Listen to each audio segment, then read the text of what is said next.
ನಮಸ್ಕಾರ ಸ್ನೇಹಿತರೆ. ನಮ್ಮ ಜೀವನದಲ್ಲಿ ಎಷ್ಟೇ ಕಷ್ಟಗಳಿದ್ದರೂ, ಸಾಲದ ಸುಳಿ ನಮ್ಮನ್ನು ಸುತ್ತುವರಿದಿದ್ದರೂ ಅದಕ್ಕೆ ಒಂದು ಅದ್ಭುತ ಪರಿಹಾರವಿದೆ. ಅದೇ ಅಂಗಾರಕ ಸಂಕಷ್ಟಹರ ಚತುರ್ಥಿ. ಮಂಗಳವಾರದ ದಿನ ಬರುವ ಈ ಸಂಕಷ್ಟ ಚತುರ್ಥಿಗೆ ವಿಶೇಷ ಶಕ್ತಿಯಿದೆ. ಅಂದು ಗಣಪತಿಯನ್ನು ಪೂಜಿಸಿದರೆ ಕುಜದೋಷ ನಿವಾರಣೆಯಾಗಿ ಸುಖಶಾಂತಿ ನೆಲೆಸುತ್ತದೆ. ಪುರಾಣ ಕಥೆ. ಭೂಮಿತಾಯಿ ಪುತ್ರ ಅಂಗಾರಕ. ಒಮ್ಮೆ ಭಾರದ್ವಾಜ ಮಹರ್ಷಿಗಳ ತಪಸ್ಸಿನ ಫಲವಾಗಿ ಭೂಮಿತಾಯಿಗೆ ಒಬ್ಬ ಕೆಂಪು ಬಣ್ಣದ ಮಗ ಹುಟ್ಟುತ್ತಾನೆ. ಅವನೇ ಅಂಗಾರಕ.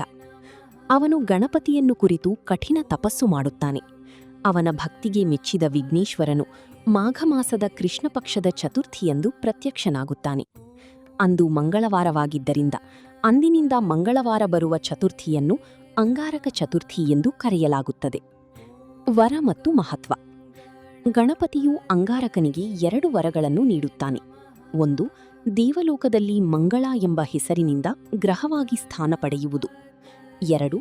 ಯಾರಾದರೂ ಈ ಅಂಗಾರಕ ಚತುರ್ಥಿಯಂದು ವ್ರತ ಮಾಡುತ್ತಾರೋ ಅವರ ಸಾಲದ ಬಾಧೆ ನೀಗಲಿ ಮತ್ತು ಸಕಲ ಇಷ್ಟಾರ್ಥಗಳು ಸಿದ್ಧಿಸಲಿ ಎಂಬುದು. ಅದಕ್ಕಾಗಿಯೇ ಈ ದಿನಕ್ಕೆ ಇಷ್ಟೊಂದು ಪ್ರಾಮುಖ್ಯತೆ. ವ್ರತ ಮಾಡುವ ವಿಧಾನ.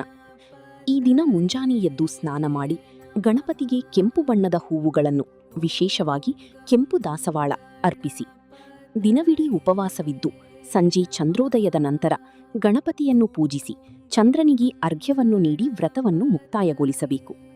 ಓಂ ಗಂ ಗಣಪತಯೇ ನಮಃ ಎಂಬ ಮಂತ್ರವನ್ನು 108 ಬಾರಿ ಜಪಿಸುವುದು ತುಂಬಾ ಶ್ರೇಷ್ಠ. ವ್ರತದ ಫಲಗಳು.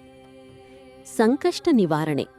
ಹೆಸರೇ ಸೂಚಿಸುವಂತೆ ಜೀವನದಲ್ಲಿ ಎದುರಾಗುವ ಅನಿರೀಕ್ಷಿತ ಅಡೆತಡೆಗಳು ಮತ್ತು ಕಷ್ಟಗಳು ಈ ವ್ರತದಿಂದ ದೂರವಾಗುತ್ತವೆ.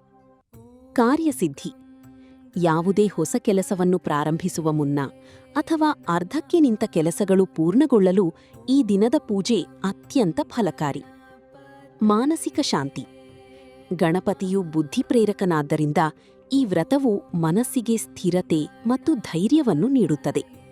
ನೋಡಿದ್ರಲ್ಲ ಸ್ನೇಹಿತರೆ, ಗಣಪತಿಯ ಕೃಪೆಯಿದ್ದರೆ ಅಸಾಧ್ಯವಾದುದು ಯಾವುದೂ ಇಲ್ಲ. ಬರುವ ಅಂಗಾರಕ ಸಂಕಷ್ಟ ಚತುರ್ಥಿಯಂದು ವಿಘ್ನೇಶ್ವರನ ಕೃಪೆಗೆ ಪಾತ್ರರಾಗಿ. ಗಣಪತಿ ಬಪ್ಪ ಮೋರಯ್ಯ.